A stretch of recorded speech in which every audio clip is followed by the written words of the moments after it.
Louie T. Welcome to my continued coverage of my 2020 NFL mock draft, part number 2, as we pick right up where we left off. And we left off at pick number 17, belonging to the Dallas Cowboys. Let's see what the Cowboys ultimately decided to do. So the Cowboys, who were extremely disappointed by the fact that the Jacksonville Jaguars essentially swooped in front of them and took their guy in Javon Chason, stay on the defensive side of the football and go to probably what's the next needy position on their defense. Maybe some would argue is the most needy position on their defense. And it's in the secondary. You could talk about corner if you want. They lost Byron Jones in the offseason, but they've been drafting corners, it seems like, for years now. And it's time for some of these younger guys to step up. But the safety position has been a cause for concern that the Cowboys have thrown multiple mid to late round picks at, third and fourth round selections, maybe even a second here or there. I don't remember what Xavier Woods was taken. I think he was a third round pick, but whatever the case may be, they haven't spent a first round pick on the safety position. That's all about to change. Yep, they got Clinton Dix in free agency. Who gives a shit? He stinks. There's a reason that he can't find a team that actually loves him, which is why he's been now on 4 teams, in 3 years. So he's on a 1-year deal, and he'll be out of Dallas next year, just like he's out of every team every year. And so the Cowboys will yet again need a safety. This is the time for them to draft one, and they'll do exactly that, getting the best safety in this year's draft class in Xavier McKinney out of Alabama. This guy can do some of everything on the football field. He's physical, he can cover, he can run. The Cowboys have been starving for someone to solidify the safety position. They may have found their man here in Xavier McKinney as they select him at number 17 overall. So now we get to the next pick in the draft, and it's the Miami Dolphins coming back for their second pick of this draft. Remember, they've got 3 first-round picks. This is the second of those 3. This one they got from the Steelers in the trade with Minkah Fitzpatrick. And so here's the situation. You just drafted your franchise quarterback. It was a mistake, all right, in Justin Herbert, but it's your franchise quarterback nonetheless. You want to give him a chance to succeed, as I've mentioned already, even on the previous portion of this mock. You got to protect your franchise guy. And so they gave away everything meaningful last year. They had a yard sale on offense, especially. Tackles were sent off. Receivers were sent packing. Running backs, you name it, they did it on offense. So they've got to build that offense from scratch, up from the ground. And they've got the quarterback now. Now you need the left tackle. Here's an opportunity to get a guy that I'm really high on. I think his upside is through the roof. I like him better than some of the other guys in this draft. And I think they got, after the big 4, I think he's the next guy in line. I know a lot of people are going to tell you it's Austin Jackson. Don't believe the hype. He got his ass whooped at USC last year, multiple times by big-time pass rushers. I like Joshua Jones. I like his upside. I like his length. I like his size, okay?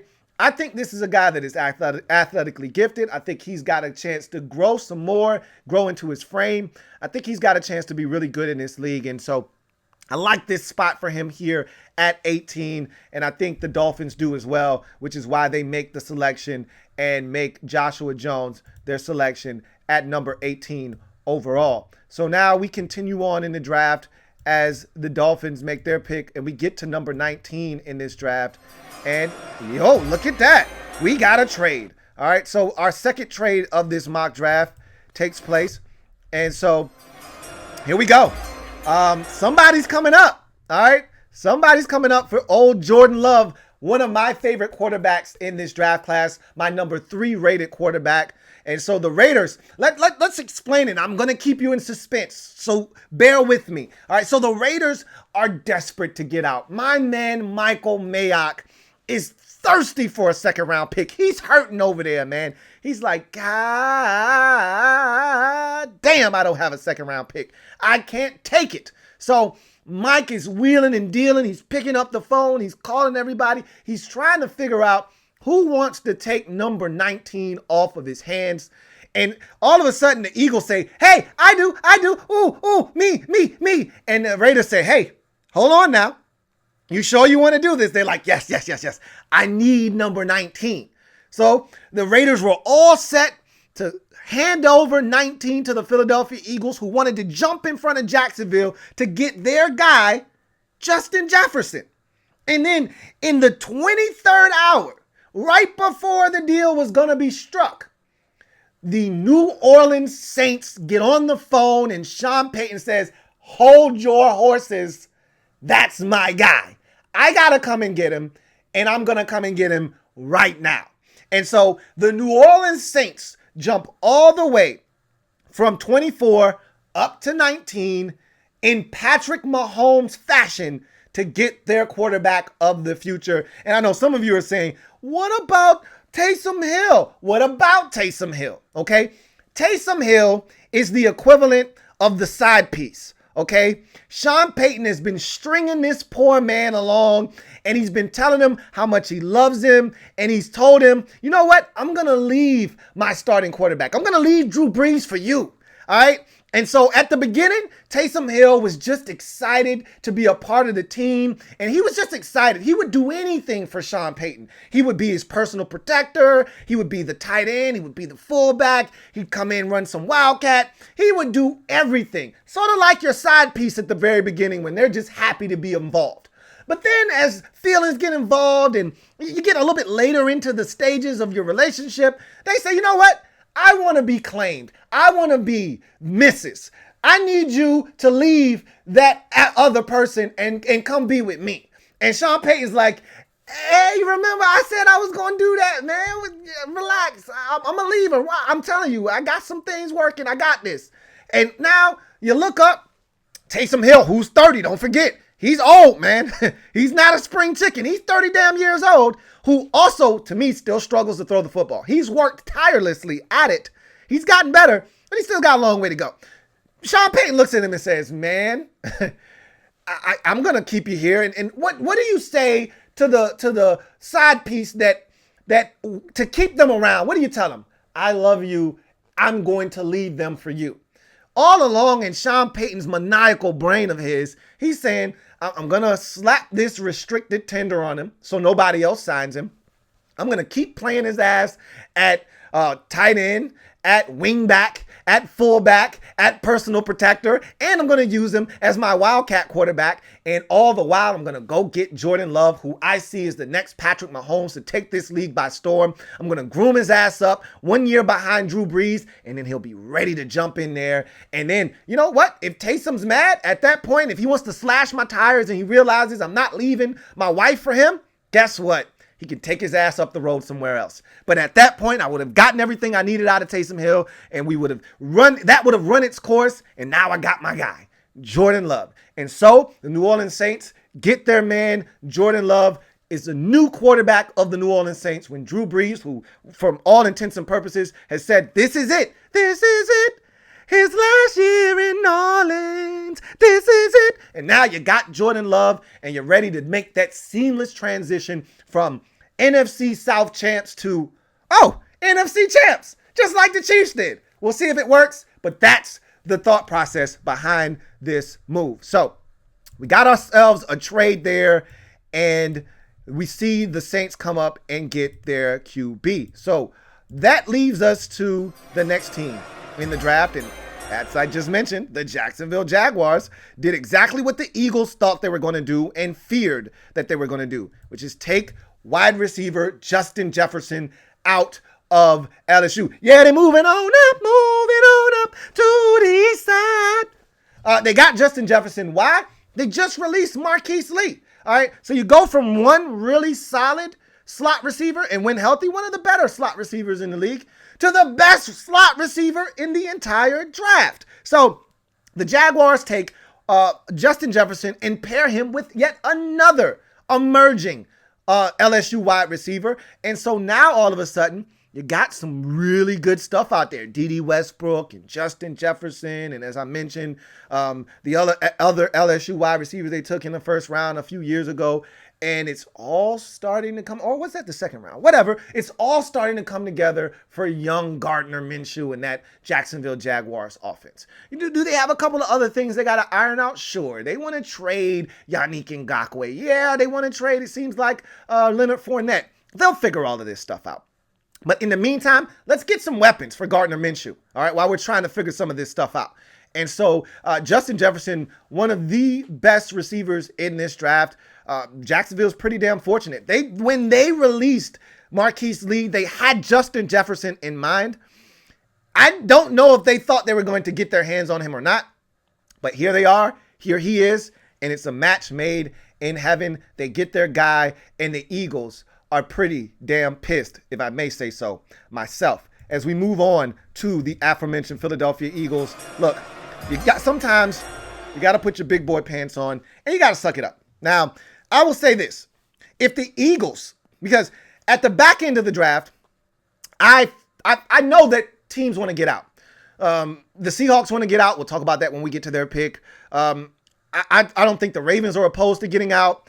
I think the Patriots would like to get out. I know the 49ers want to get out of 31, and the Chiefs probably aren't opposed to getting out of 32 either. But I don't know if anybody, I call it the two R's, all right? Or excuse me, the two D's. I don't know if anyone's dumb enough or desperate enough to come up in this year's draft because of the depth, as I mentioned at the top of part one of this mock draft.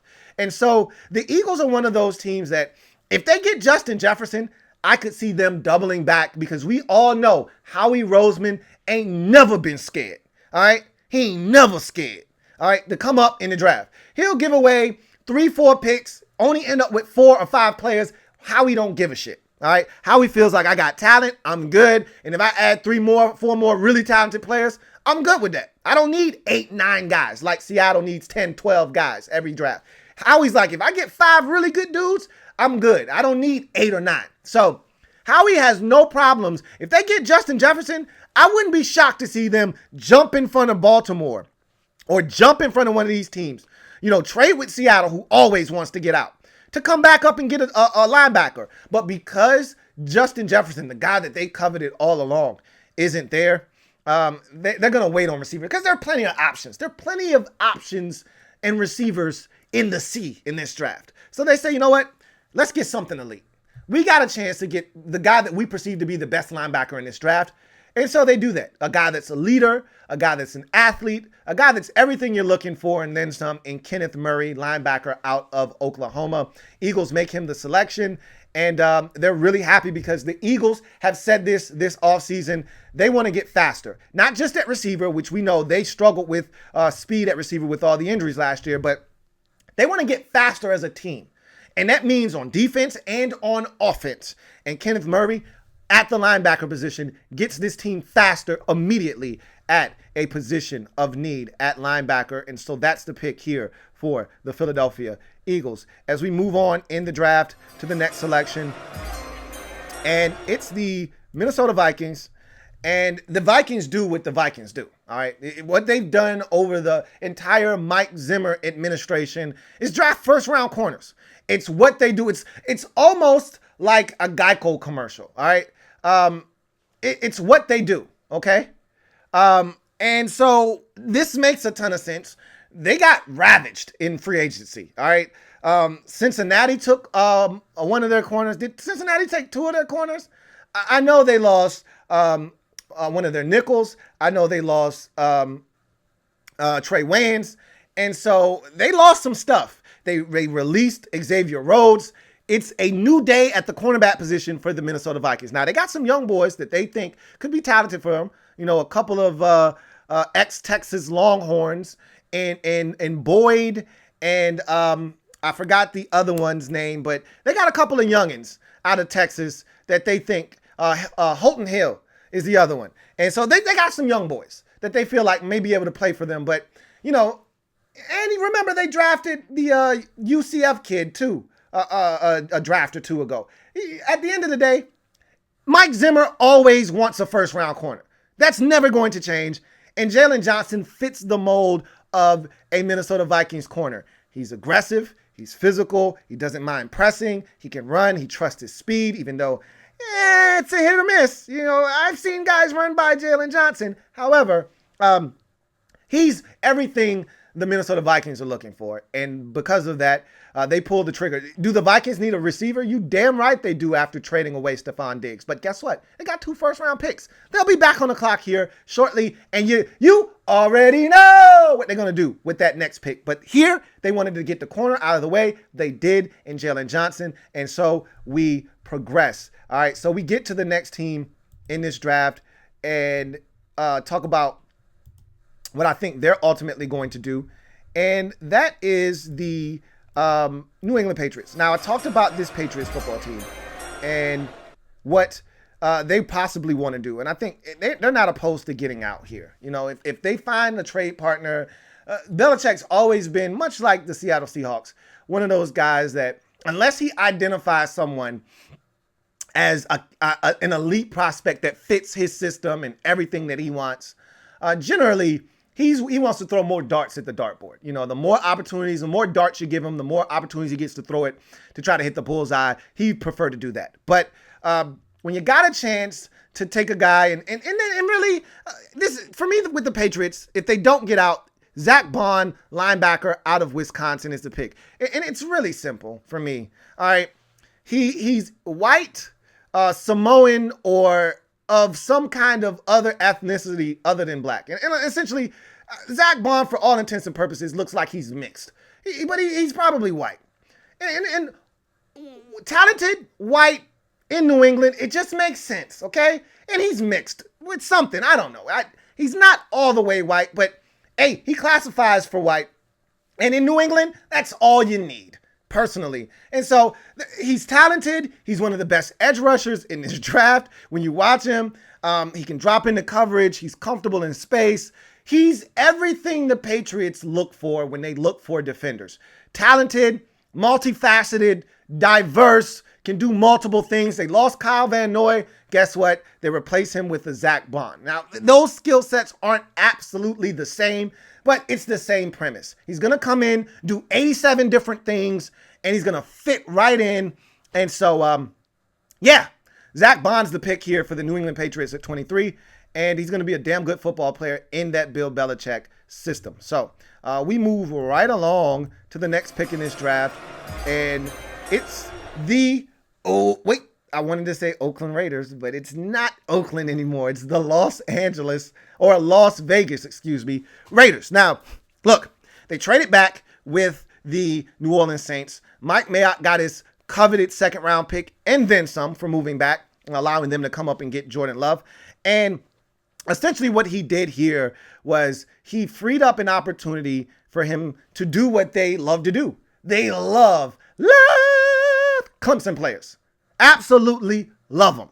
And so what would be a first round without the Las Vegas Raiders taking a Clemson football player? It wouldn't be civilized. Okay. So they take the corner here. They desperately need cornerback help. They pair him up with another Clemson corner in Trayvon Mullen. And all of a sudden you got a Clemson tag team out there manning up your cornerback position. And so we'll see how that goes for them. I know a lot of people are going to talk about the national championship game with A.J. Terrell. Look, to hell with that. I really like A.J. Terrell. I think he's a hell of a football player, and I think he's better than people give him credit for. So for me, A.J. Terrell is a lot better than people give him credit for. He was in phase in that national championship game. Jamar Chase is just an animal, an otherworldly beast, okay? He was there, though, was A.J. Terrell. And so anybody but probably anyone but Jamar Chase, and he's probably eating their lunch. But it was Jamar Chase. He got bullied. What can you do? So I like A.J. Terrell. Think he's going to make a good corner in this league. And he's in a really good spot in Las Vegas with the Raiders. Makes a ton of sense. They need a corner. He's from Clemson. What's not to like here? As Michael Mayock gets his guy and scores his second round pick. So we go from there to the final quarter of the first round, at the 25th pick. And we start there with the Minnesota Vikings. I talked about this Vikings football team and their need for a wide receiver. And yeah, it stings. They lost Stephon Diggs in the offseason, traded him to Buffalo, picked up an additional first round pick, among other things. They did pretty well for themselves, barring, looking at the circumstances. All right, considering everything that went down and how he was disgruntled and wanted out, they did really well for themselves, unlike Houston. So they're not crying over spilt milk. You know what they said? We want a Stephon Diggs clone. All right, we want a guy that looks like him, plays like him, physical, can return kicks, kind of do everything Stephon Diggs could do coming out of Maryland. Well, to me, the guy that looks the closest to Stephon Diggs is Brandon Ayuk out of Arizona State. Makes a ton of sense to me. He can run. He's physical. He does all the dirty work. Doesn't mind going over the middle of the football field. He can take the top off the defense. He can run back punts and kicks. He's electric with the ball in his hands after the catch. It's everything Stephon Diggs was for this football team. Ayuk looks the part, and I get it. I know, Vikings fans. Yeah, haven't had the best success with early round selections at the receiver position. I don't need to remind you about the Williamses of the world and the Treadwells. I don't need to go down that road with you in the Pattersons. Okay, I'm going to stop. All right? You get it. You understand. I think this is different, though. Hear me out. This guy has raw ability, and he doesn't look like the other guys. You went reaching for the 6'4", the 6'3", the 6'2" guy. He's nice size. He comes in. He does everything really well, and he's got the potential to grow at the next level. He's physical. He's a competitor. He's everything that the Minnesota Vikings embody right now as a football team. I think he comes in, helps you day one, and I like the selection for the Minnesota Vikings as they get their receiver in the first round, 25th overall, Brandon Ayuk, wide receiver out of Arizona State. So we move on to the next selection in this draft, and it's the Miami Dolphins. And finally, the slide and fall of Javon Kinlaw comes to an end. The Dolphins actually entertained the thought of taking Javon Kinlaw back at number 18, but cooler heads prevailed, and they realized, what the hell are we thinking? All right, we need an offensive tackle. We can't afford to wait. And so they took the tackle, which was the smart thing to do. And lo and behold, they get all the way down to 26, and look who's still sitting there for them to take, Javon Kinlaw. So it's the best of both worlds for the Dolphins as they continue to reshape this football team. Do they need a running back? Could they take one here? Absolutely, they could. But guess what? There hasn't been a running back taken to this point, and there won't be in the first round. There's no rush. If you're the Dolphins, you got 87 picks in the next 3 rounds. You can get a running back then, and there'll be plenty of them there. No need to waste them a pick here when you can get a guy that a lot of people think had top 15 talent. I'm a little worrisome about the hip injury and all of that stuff. And, we'll see what he turns out to be in this league. He could be really good, or he could be really average. The Dolphins seem to be really good at selecting really average defensive linemen. All right. I told them not to take the Missouri guy, Harris. I told them, don't do it. Don't take Charles Harris. You're going to regret it. What do you have last year? A half a sack?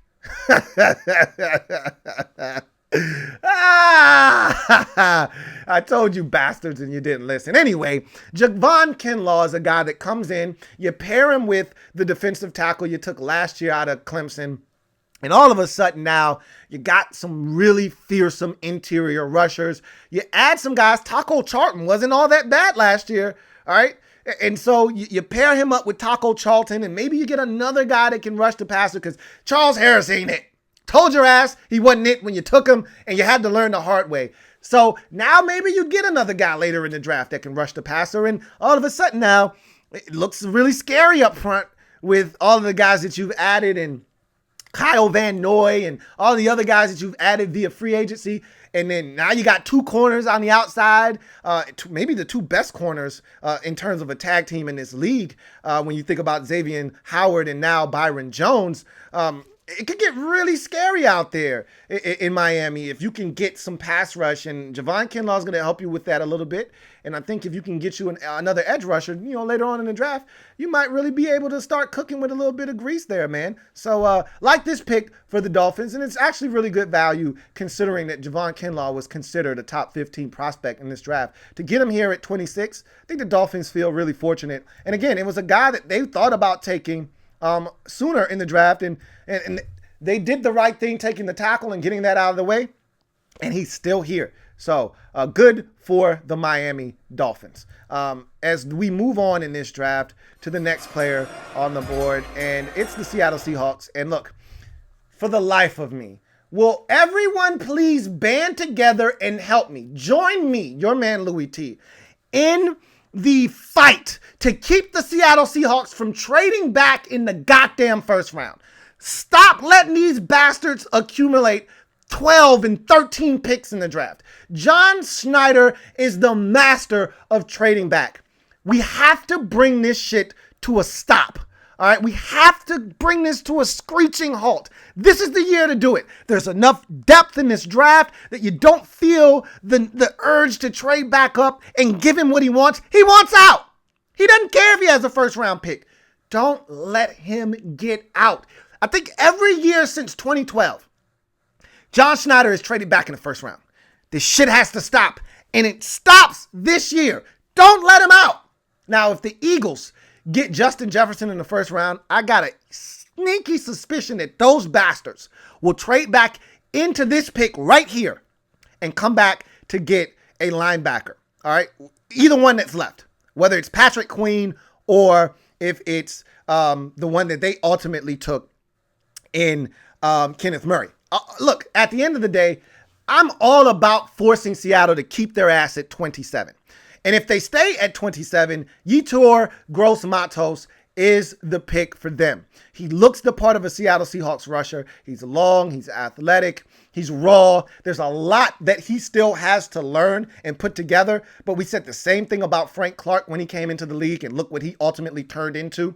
I think that's what they specialize in. The guy that's kind of off the beaten path that we're not really sure about, they take him, they shine him up, make him nice, and then they allow him to leave in free agency. It's what they do. They tried to do it last year with the TCU defender. I'm not buying what they're selling. This is the guy right here.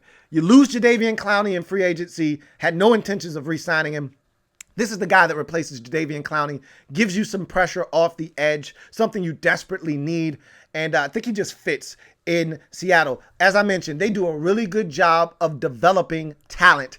This is a talented guy. He needs more schooling and more developing. I can't think of a better spot for him to go and end up flourishing and getting paid elsewhere than Seattle. Let's do it. Join me in the fight to keep Seattle in the first round. This message has been approved by your man, Louie T. All right, let's get to the next pick in this draft as we mosey along. And we go to the next team, and it's the Baltimore Ravens. And I talked about the Eagles jumping in front of a team. That team is the Ravens. Why? Because the Ravens, although they would like to get out, I said I don't know if anybody's getting out of the back end of this round of this draft. I was too scared to make the move. I couldn't find any teams that I thought were D&D, dumb or desperate enough to come up. So the Ravens are going to have to stay and put pat. They lost Patrick Owasso in free agency the year before that. They lost C.J. Mosley. They're hurting at the linebacker position, all right? They need speed on defense. And, yeah, last year they got gutted in the playoffs, and they got trampled over by the Tennessee Titans.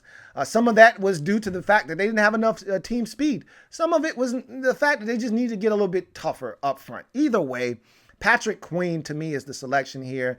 Gives the Ravens what they've always had at linebacker, and that's speed at the linebacker positions. They've always had guys that were difference makers at linebacker, and Patrick Queen is that kind of player out of LSU, and I think he's a perfect fit for what Baltimore wants to do, and I think he's going to ultimately be the pick here for the Ravens at number 28 as they make Patrick Queen the fourth LSU player taken in the first round of this draft. But yet, there's more. as we get to the next pick in this draft, and it's another LSU player as the Tennessee Titans decide to make cornerback Kristan Fulton their selection here at 29. When you win the national championship, you're able to have, let's count them up. Joe Burrow is 1. Javon Chason is 2. Justin Jefferson is 3. And now Patrick Queen and Kristan Fulton make 4 and 5 LSU Tigers in the first round. But that's what happens when you win the national championship. And so no more Logan Ryan, it appears, in Tennessee. They're looking for cheaper labor. Logan Ryan looking to get paid. They don't want to pay him. Okay, cool. You got to replace him, though, because he was very productive for you last year. So what do? They go out and they get Kristan Fulton out of LSU. He looks the part. He plays tough. He's a guy that has his issues with staying in phase from time to time. He can be a little grabby down the field, but all in all, he's a competitive son of a gun. And I think he's exactly what the doctor ordered at the back end of the first round for the Tennessee Titans, who need to upgrade their cornerback position if they're not going to bring back Logan. And so this is the pick for me. I think it's a good fit for them. Do you go defensive line here and maybe, Justin Blacklock? Maybe. I'm not a big Ross Blacklock guy, excuse me. And so everybody's high on him. They, to me, the Titans don't necessarily need defensive tackle at this point. Maybe a little bit later they can address that. But here, I think you take the cornerback and feel good about that if you are the Tennessee Titans. So we move on to the 30th selection in this draft. And that pick belongs to the Green Bay Packers. And this is a really interesting pick for a number of reasons as we get to this pick for the Packers. Everyone just assumes that this is a wide receiver. And the Packers, I'm going to get my crack staff on this. When's the last time the Packers took a wide receiver in the draft? They'll run me the information here shortly. But while we're waiting on that, everyone assumed they would take a wide receiver here. And for good reason. Outside of Devontae Adams, they don't really have a go-to guy, and when you look at Aaron Rodgers, he's one of those guys, and I think the same thing happened to Donovan McNabb once upon a time in Philadelphia. Same thing with Cam Newton. And Russell Wilson now, even in Seattle, when you make everyone else around you exponentially better, everyone just assumes he's good. He doesn't need elite talent. Tom Brady too. He doesn't need elite stuff. He'll be fine. He's Aaron Rodgers. Just give him a bunch of second, third, and fourth round receivers, fifth and sixth round guys, and he'll shine them up and he'll make them really good. And, for a while there, it worked, He was really good with some of these guys. Greg Jennings and some of these other guys. And, what's the guy out of Kentucky that was in Dallas last year? I forgot his name. Anyway, yeah, those guys. Yeah, he cleaned those guys up, shined them up, made them really good. And got my list back from my crack staff here, and it says here, 1967, Fred Flintstone. Man, let's get this shit out of here.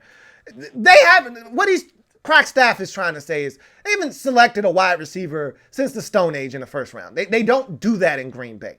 And I don't think they're going to do that this year either. Now, when I looked at the tackle position, I said, you got Bakhtiari on one side and Rick Wagner on the other side. Something has to be done here. Okay, Aaron Rodgers is no longer a spring chicken. And we saw this last year. He really doesn't want to run anymore. That's not really what he's looking to do at 35 or 36 years old anymore. So you got to protect him. Look, I already told you, I'm not the biggest Austin Jackson fan, all right? And he got his ass whooped last year at USC at times. However, there is some talent here. There is some upside. And he doesn't have to play right away. As I told you, you got 2 starting tackles. Allow him to learn for a year, coach him up, and get him fundamentally sound so that he can maximize his potential and ultimately be the guy that you need him to be as a first-round pick moving forward for this organization. You're getting pretty thin at tackle. And we've already seen about 5 guys go off the board. This is the 6th. You don't want to wait if you're Green Bay. And so I think they decide to go with the best value in their opinion, and that's offensive tackle Austin Jackson out of USC. So as we move on and get to some really interesting picks here, here's another interesting dynamic at 31 with the San Francisco 49ers. As I mentioned before, there are plenty of teams that want to get out of the back end of this first round. And I struggled with this mock draft because I know Seattle wants to get out. All right. I know John Schneider is begging for somebody to take 27 off his hands. I think the Patriots want to get out at 23. I know the Ravens are always open and down for a jump back. And I know for a fact with 110% certainty that this is the one. I've heard that 13's available, but this is the one. They want to spend 13, do the 49ers. 31 is the one that they want to move. Remember, this team does not have another selection until I believe it's the 5th round, I think it is. It might be the 4th. Don't get me to lying here. But I think it's the 5th round that they don't have a selection in this draft until. Like, that's too big of a gap. It might be the 4th round. Either way, shit, 4th, 5th, shit, you don't have a 2nd or a 3rd? That hurts. So the 49ers are like, man, somebody take this 31 up off me, please. And they're begging. And I think ultimately somebody will come and bless them. All right. And initially, I had somebody trading back up because you got T. Higgins sitting here. You got A.J. Epineza sitting here. You got some first-round talented guys sitting here that if you wait until the 2nd round, that they're going to be gone within the first 2 or 3 picks. So I'm thinking there are some teams interested in 31, and somebody ultimately probably comes calling, and San Francisco's able to move back and pick up some picks. And they're not sitting there twiddling their thumbs for 2-3 rounds at a time waiting for their next selection. That being said, if nobody picks up the phone, and if I'm a team in the 2nd round, I'm just going to sit, especially if I need a receiver. I'm just going to sit and wait. I'm not coming up for T. Higgins or anybody or, Denzel Mims. I'm going to sit on the fat part of my ass, and I'm just going to wait because somebody's going to fall to me. So I'd make the 49ers make a selection. I'm not helping the rich get richer. God damn it, they're already good. They went to the Super Bowl. They traded away one of their guys, and they picked up the 13th pick in the draft. I'm not helping these bastards get any better. I'm going to sit down and make these guys make a selection. And not only are they hurting for draft picks, they're hurting for cap space. They looked up and they said, man, we got a lot of dead weight around here. Marquise Goodwin's dead weight. They just signed 2 guys last year in the offseason, and D Ford and Quan Alexander, and they've already analyzed both of those guys as dead weight. They looked at Quan Alexander and said, man, we got a much cheaper version of you. His name is Dre Greenlaw. We don't need you anymore. So his ass is potentially out of there. They look at D Ford and they say, man, now we see why the Chiefs were ready to move on from you. You're good, but you're not $87 million good. We want to move on from you. So what do you do if you want to move on from D Ford? You get a D Ford clone. And Jonathan Grenard out of Florida is exactly that. Explosive, dynamic rusher off the edge with a bevy of moves that's just dying to get on a talented defensive group like San Francisco and turn into an absolute unadulterated beast. And so if he ends up in San Francisco, look out. He could turn into a double-digit sack getter in year number 1. He's that good. A lot of people are sleeping on Jonathan Grenard. I think this is a great landing destination. A lot of you didn't see him as a first-round pick. Neither did I. But the 49ers were forced to make a pick, and that's what they decided to do. They got their D Ford clone, and now they're ready to rock and roll. Jonathan Grenard is the penultimate pick of this first-round mock draft. As we wrap up my 2020 first-round mock, we finish it up with the Kansas City Chiefs. The Kansas City Chiefs, who select Cesar Ruiz, out of Michigan, center, the best center prospect in this year's draft, right ahead of Lloyd Cushenberry II. Bottom line is, Patrick Mahomes dealt with some injuries. I know some of you forget because of his magical run to the Super Bowl and his heroics in the second half, mainly the 4th quarter of the Super Bowl, leading his team from behind and winning. But he was running for his life a lot of times last year. And we all think about his wizardry and his ability, to extend and make plays. But the Chiefs don't want him doing that shit. They don't want him running around and running for his life. This is a guy that dealt with ankle and knee injuries and all that stuff last year. They want him to sit right back in that pocket, dissect defenses. They don't want him running around if he didn't have to. So they'd love to solidify the offensive line. The easiest way to get pressure on talented quarterbacks is right up the middle, A-gap, pressure right in their face. They had some issues up front last year at center. This is a chance to solidify that here with Cesar Ruiz. And so I think they pull the trigger on the center. Could they go running back here? Absolutely they could. They could take the first running back in the draft. There are a couple of guys that would make perfect Kansas City Chiefs. J.K. Dobbins would make an excellent Chief. Obviously, the LSU running back would make a wonderful Kansas City Chief. All right? There are plenty of guys that would make a ton of sense here for the Kansas City Chiefs. But guess what? Protecting Patrick Mahomes is objective number one. And besides, Cam Akers will be available probably in the third round. And he's a great value J.K. Dobbins and a great value DeAndre Swift. He'll be fine. And if the Chiefs want a back, they can take one then. So that's essentially my thought process there. And that's essentially my thought process with this entire draft in the first round. So there you have it. Pick 17 through 32, part 2 of my mock draft. I hope you enjoyed that. Like the video, subscribe to the Louie T Network. If you haven't already done so, make sure you join me for my 2020 NFL Draft Party. We'll be here live on the Louie T Network, breaking down everything, reacting to every single pick. And I'm looking forward to chopping it up with fans of all teams and their excitement or disappointment about their team's activity in the first round. And I'll be around for days 1 and 2 of the draft. So rounds 1, 2, and 3 will be here live on the Louie T Network. So look forward to you joining me for that. With that being said, don't forget, new IG, Louie T Network _ is the Instagram. Make sure you're following me there. A lot of draft content and other content will be on the IG page. And also, remember, if it's not your man T, it's not, I repeat, not the best NFL coverage it could be. Until next time, or until Thursday, I'm your man Louie T signing off. You guys, have a good one. Enjoy the rest of your day. Stay safe, and I'll see you for the 2020 NFL Draft Party live on the Louie T Network. Have a good one. Louie T.